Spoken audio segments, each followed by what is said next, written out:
جیسا کہ آپ کو معلوم ہے کہ اس وقت اڈیالہ جیل میں ایک عمران خان، ان کی زوجہ دونوں موجود ہیں۔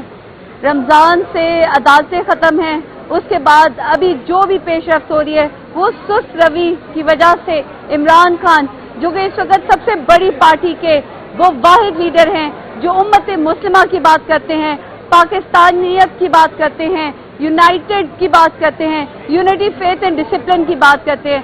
آج جو یہاں پر بھی ریزرو کیسز چل رہے ہیں وہ بھی ایک حصہ ہے، لیکن سب سے پہلے اس وقت پاکستان تحریک انصاف کے ہر کارکن کو، ہر لیڈر کو اور ہر انسان کو، ہر اوورسیز پاکستانی کو دیکھنا چاہیے کہ تقریباً 2 سال ہونے کو ہیں عمران خان جیل میں ہیں۔ عدالتیں جو ہے وہ جس طریقے سے پچھلے سال چل رہی تھی، نہ وہ رمضان دیکھ رہے تھے، نہ وہ چھوٹی عید، نہ وہ بڑی عید، نہ سردی نہ گرمی، لیکن اس وقت پچھلے 2-2.5 مہینے سے خاموشی ہے، مکمل خاموشی۔ اس خاموشی کو عوام ہی توڑ سکتی ہے، اس خاموشی کو قومی اسمبلی اور صوبائی اسمبلی میں بیٹھنے والے قائدین توڑ سکتے ہیں۔ مجھے ایک ہی لفظ سننا ہے، عمران خان کی فوری رہائی۔ مجھے اس پاکستان کی اعلیٰ جو لوگ بیٹھے ہیں، چاہے وہ تمام اس وقت فوجی قیادت ہے، چاہے وہ تمام ادارے ہیں، چاہے وہ اس وقت قومی اسمبلی ہے، چاہے وہ صوبائی اسمبلی ہے، عمران خان کی فوری رہائی جو ہے وہ ضروری ہے۔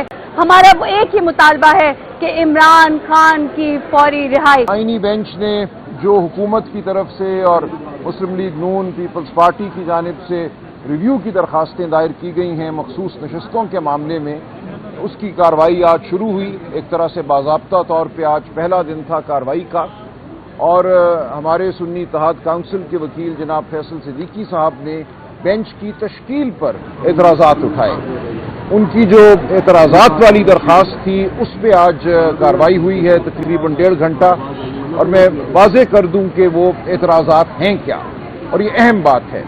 دیکھیں، ہماری عدالتیں کسی قاعدے اور قانون کے تحت چلتی ہیں۔ یہ عدالتیں کوئی جرگہ نہیں ہیں، کسی درخت کے نیچے بیٹھے ہوئے بزرگ نہیں ہیں جنہوں نے کوئی فیصلہ کرنا ہے اپنی کسی سوچ کے مطابق۔ ان عدالتوں نے قانون کے مطابق چلنا ہے، قاعدے کے مطابق چلنا ہے، اصولوں کے مطابق چلنا ہے۔ تو ایک اصول جو ریویو کے حوالے سے مسلم ہے، صدیوں سے مسلم ہے پوری دنیا میں، وہ یہ ہے کہ ریویو کا معاملہ جو ہے کم از کم اتنے نمبروں پر مشتمل بینچ سنے گا جس نے پہلے فیصلہ کیا تھا، جتنے نمبر نے۔ اگر پہلا بینچ 13 ممبران پر مشتمل تھا تو ریویو کا بینچ بھی کم از کم 13 ممبران پر مشتمل ہوگا۔ اب ہوا یوں کہ جب اس معاملے کی پہلی سنوائی ہوئی، اس دن جسٹس عائشہ ملک اور جسٹس عقیل عباسی صاحب نے یہ فیصلہ دیا کہ یہ ایسا معاملہ ہے جس میں سرے سے ریویو بنتا ہی نہیں ہے۔ جو فیصلہ 12 جولائی 2024 کا ہے وہ مفصل فیصلہ ہے، اس فیصلے کے بعد کوئی گنجائش نہیں ہے کہ ریویو کیا جائے، لہٰذا انہوں نے نوٹس بھی جاری کرنے سے انکار کر دیا۔ اس کے بعد یہ کیا گیا کہ بینچ کی تشکیل 9 ہوئی اور 13 ممبر بینچ کو 11 ممبر بینچ میں تبدیل کر دیا گیا۔ تو فیصل صدیقی صاحب سنی اتحاد کونسل کی جانب سے یہ اعتراض تھا کہ ریویو پٹیشن کم از کم 13 ججوں نے سننی ہے۔ یہ نہیں ہو سکتا کہ آپ 11 ممبروں پر مشتمل بینچ کے ذریعے ایک 13 ممبر بینچ کے فیصلے کو ریویو کروائیں، اس کو رد کروائیں یا اس کی توثیق کروائیں۔ کم از کم 13 جج صاحبان پر مشتمل ریویو بینچ ضروری ہے۔ یہ آئین کا تقاضا ہے، آئینی کنونشنز کا تقاضا ہے۔ صدیوں سے جو اصول تمام دنیا میں مانے گئے ہیں، جو ہماری سپریم کورٹ نے ماضی میں مانے ہیں، ان کا تقاضا ہے کہ 13 ممبران پر مشتمل ریویو بینچ ہو۔ اب یہاں صورتحال اس وقت یہ ہے کہ سپریم کورٹ میں کانسٹیٹیوشنل بینچ کے 15 جج صاحبان ہیں۔ یہ معاملہ چونکہ کانسٹیٹیوشنل بینچ یا آئینی بینچ نے سننا ہے، تو اس معاملے کے لیے اگر 13 جج مقرر کیے جانے ہیں تو وہ انہی 15 میں سے ہوں گے یا 2 نئے جج مقرر کیے جائیں۔ اب ان 15 جج صاحبان کی صورتحال یہ ہے کہ 2 جج صاحبان وہ ہیں جنہوں نے پشاور ہائی کورٹ میں فیصلہ کیا تھا۔ اسی فیصلے کے خلاف اپیل آئی تھی سپریم کورٹ میں، جس اپیل میں 12 جولائی 2024 کو ہمارے حق میں فیصلہ ہوا۔ اب 15 میں سے اگر وہ 2 جج صاحبان نکال دیے جائیں تو باقی 13 جج رہ جاتے ہیں۔ ان 13 میں سے جسٹس عائشہ ملک اور جسٹس عقیل عباسی صاحب کو بینچ سے علیحدہ کر دیا گیا ہے۔ لہٰذا یہ 11 ممبر بینچ رہ گیا ہے۔ ہماری استدعا یہ ہے کہ اب آپ معاملہ واپس بھیجیے، جو کمیٹی ہے، جوڈیشل کمیشن جو ہے، وہ 2 مزید جج صاحبان کا تقرر کرے آئینی بینچ میں۔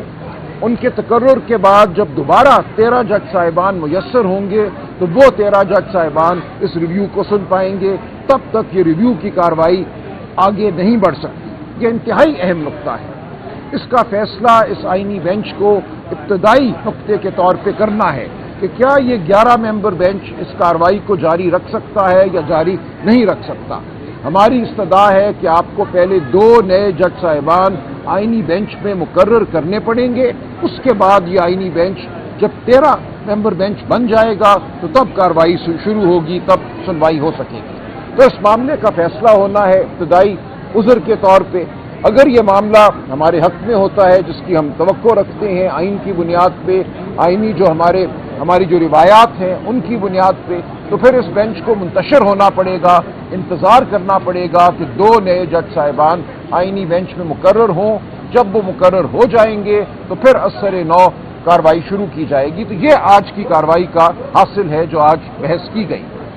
آج کی بحث اہم اس لیے ہے کہ دیکھیں، ہم جانتے ہیں حکومت اور طاقتور طبقے کیا چاہتے ہیں۔ وہ یہ چاہتے ہیں کہ جو فیصلہ ہوا 12 جولائی 2024 کو 8-5 کی اکثریت سے، اس فیصلے کو رد کیا جائے۔ وہ فیصلہ کیا تھا؟ وہ فیصلہ یہ تھا کہ پاکستان تحریک انصاف پاکستان کی سب سے بڑی سیاسی جماعت ہے۔ پاکستان تحریک انصاف کو 8 فروری 2024 کے الیکشن سے بطور جماعت غیر آئینی، غیر قانونی طور پہ باہر رکھا گیا۔ الیکشن کمیشن نے غیر آئینی فیصلے کیے۔ ان فیصلوں کی بنیاد پہ یہ قرار دیا گیا کہ پی ٹی آئی کے حمایت یافتہ امیدوار آزاد امیدوار تصور ہوں گے، اور ان کو آزاد امیدوار تصور کر کے الیکشن کمیشن نے مخصوص نشستیں پی ٹی آئی کو دینے سے انکار کیا۔ اور اس کا نتیجہ یہ ہوا، خیبر پختونخوا اسمبلی میں وہ جماعت جس کے پاس 3 یا 4 صوبائی نشستیں ہیں جیتی ہوئی، اس کو 10-12 مخصوص نشستیں جو ہیں وہ دے دی گئی۔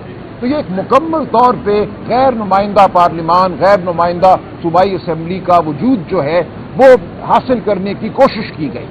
ہمارا عذر ہی یہ ہے کہ مخصوص نشستیں کوئی دین کی نشستیں نہیں ہیں، ان کا تعلق پاکستان کے عوام کے حقوق سے ہے۔ پاکستان کے عوام نے اگر پی ٹی آئی کو ووٹ دیا، جس کو 12 جولائی 2024 کی ججمنٹ میں مانا گیا کہ پہلے بیٹ کا سمبل چھیننا اور اس کے بعد اس بیٹ کے سمبل کو چھیننے کے نتیجے میں پی ٹی آئی کو الیکشن سے باہر کرنا اور یہ کہنا کہ پی ٹی آئی کے حمایت یافتہ امیدوار آزاد امیدوار ہیں، یہ سب ایک غیر آئینی عمل تھا۔